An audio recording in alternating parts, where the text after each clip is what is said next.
Well, hello. This is Kathy of kathysright.com, and welcome once again.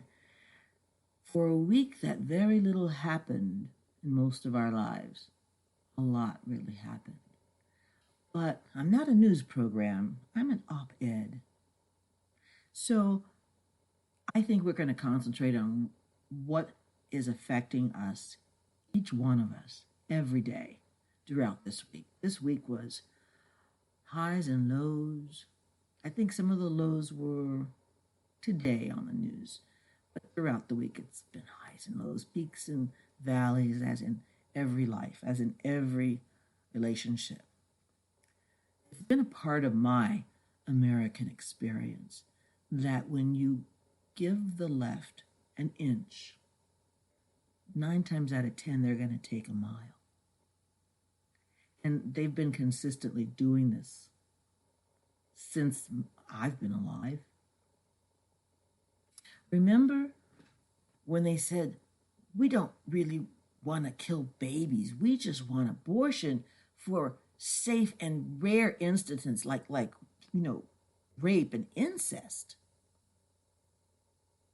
We found that to be not true. Look where we are today. We gave them an inch. Roe v. Wade. They took a mile. And millions of small humans, babies, have died. They cannot be trusted with life or death. They've proven that. I think we've all seen it over and over again. I'm concerned, however, right now with the coronavirus. I'm concerned because they're once again dealing with life and death. And we, conservatives, are cooperating because we're being told by the powers that be, and sometimes I wonder if it's coming from real power or just the media. But we are being told, keep on our masks, don't go in public, be safe. People are dying, life and death. Since when has the left ever told you the truth about life and death? I don't think ever. And that's why we're protesting. Now, I haven't gone out and done any personal protesting. Just here on my show and my writing, I feel like I want to. I feel like it's worth the risk.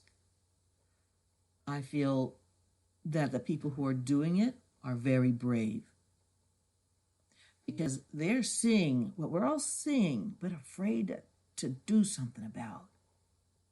They're seeing our rights being whittled away little by little.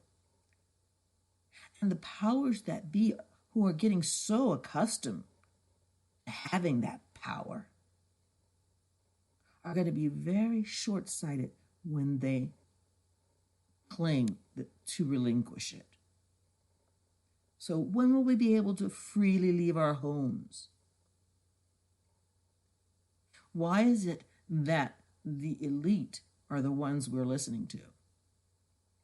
I want to see poor average Joe on television or radio.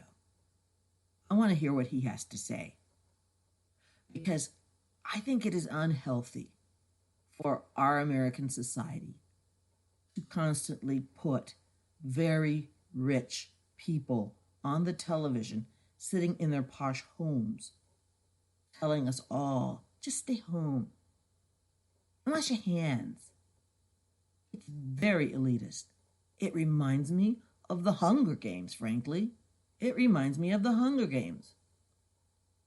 And it's frightening. And we're all doing it.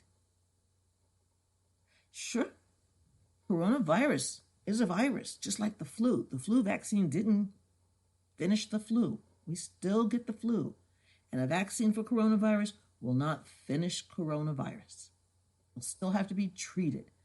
Some will be hospitalized, just like I was when I had the flu and I waited way too long to get help.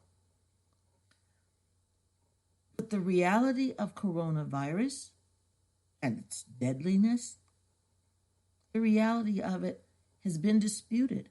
And when people have disputed it, doctors, good doctors, I presume, I'm presuming the first doctors were good doctors, but doctors are not in all agreement with the way that we're doing this in this country. The two doctors that were presented on the Laura Ingraham show were immediately dropped from YouTube before the show was even over. Censorship. Why can't other voices be heard? Why? Well, I can tell you why. It's not a mystery. They don't want alternative voices to be heard because they have a narrative that they need us to follow blindly. By blinded, I mean they don't want us to hear or see anybody else, any alternative views, any other ways of handling this. It has to be the way of the left. And make no mistake about it, Fauci's of the left. If he wasn't for the left or of the left, he wouldn't be touted so proudly by idiots like Joy Behar and Whoopi Goldberg. He's of the left. Tight restrictions, everybody stay home, inside. Entire industries are falling. Travel industries. They're important. I know it's not cool to say industries are important, but they are. They are the livelihood of this country. If you don't own a business, you work for somebody who owns a business. Industry. And for a party, the left, the Democratic Party, who has sold themselves for the last 8 years as being anti-elitist when they are the elitist. They've been anti-rich people. They want to get the money from the top 2%, and they're going to pay, the top 2% is going to pay for everybody's everything, for your college, your health, everything, your books, your love life. Everything. So when they create this atmosphere of envy, which is not a virtue, they do it all day, every day. Especially to people who are stuck at home with nothing to do. They tend to watch a lot of TV. And so when you have all these people with not a lot to do, not a lot of money in their pocket, and they are worried about paying their bills, because they have lost their jobs, because their companies or businesses have been forced to close down. And maybe their check hasn't come in the mail just yet. And you sit them down in front of a television and they get to look at people, with very nice homes, showing off their ice cream from their $24,000 refrigerator.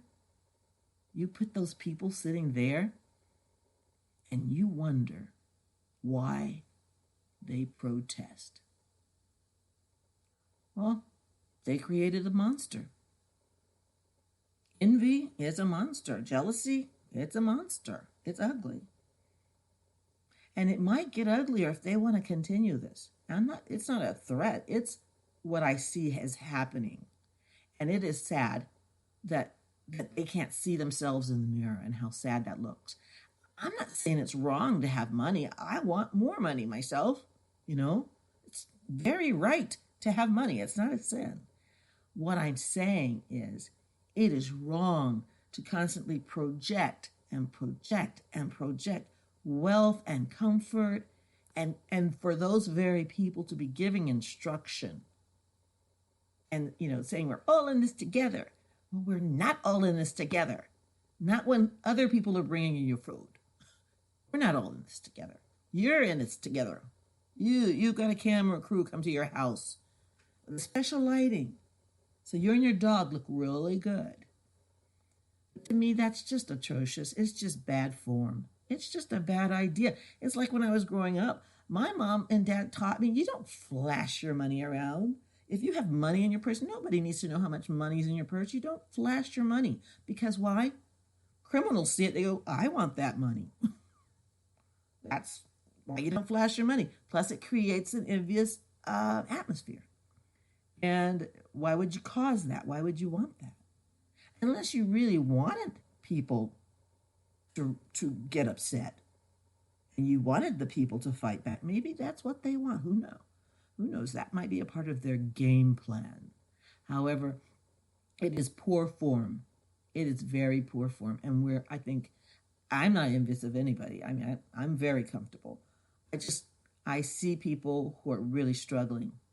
I do actually get out of the house every once in a while. And I see people who are really struggling and who are really, really worried about their next meal. And I just think it's bad form. I don't think it's a good idea. I think if you're going to show off on TV, you should show off something good. Show off something that you've done. Show off a painting. Nobody's going to be jealous of something you just did. But don't make everybody else feel like, they're so lucky and I'm not. It's just not a good way for us to go as a nation. And I see that happening more from the left than from anybody.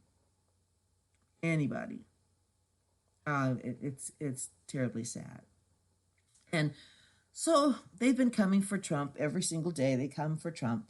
The more they come for Trump, the more he becomes my favorite guy. He's doing his best. He's working very hard. He's at it every day, morning till night.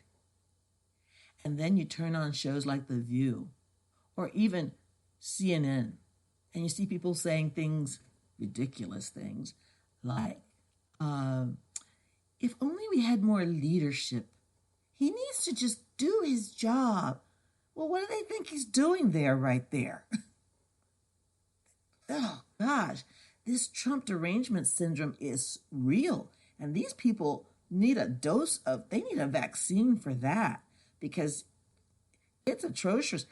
It's irrational. There's no rhyme or reason to it. I mean, I can see not liking somebody. I didn't really like Obama, even though my mother has him enshrined in her house. I didn't like him at all. At all. I don't like his mannerisms. I didn't like any of his policies. I didn't like his wife. I didn't like anything about Obama. So when Obama was there, sure, I grit my teeth and I sat through those 8 years and it was painful, but I got through it. I didn't go through my whole life getting angry about it. I mean, he made some terrible policies. Terrible. My most unfavorite was when he forced all these refugees in the country as fast as he could towards the end of his administration into neighborhoods without even consulting anybody. I mean, how would you like that in your neighborhood? Just a bunch of refugees from God knows where who don't speak your language, don't know your customs. All of a sudden, they just parked on your front lawn. Oh, but I forgot. They get stipends and food and shelter and whatnot. And don't tell me that's not a part of it. It also creates another situation of envy because when your neighbors have to get up and go to work and these people come and they get free everything, it creates a situation of envy and an us against them atmosphere, which is what Saul Alinsky really taught. That is exactly, I recommend that book, The Rules for Radicals. Saul Alinsky wrote it, and it's his tactics, and it's been used by Democrats ever since. Hillary was a great student of Saul Alinskyism, and so was Barack Obama. Community organization was what Saul Alinsky did, and he really fooled a lot of people into believing that his way of community organizing would save society and our country. But the tactics were so dirty and so down low. And you have to know, for people to admire him, like people like Hillary Clinton and Barack Obama, to admire him and his works so much, and for him, Saul Alinsky, he dedicated his book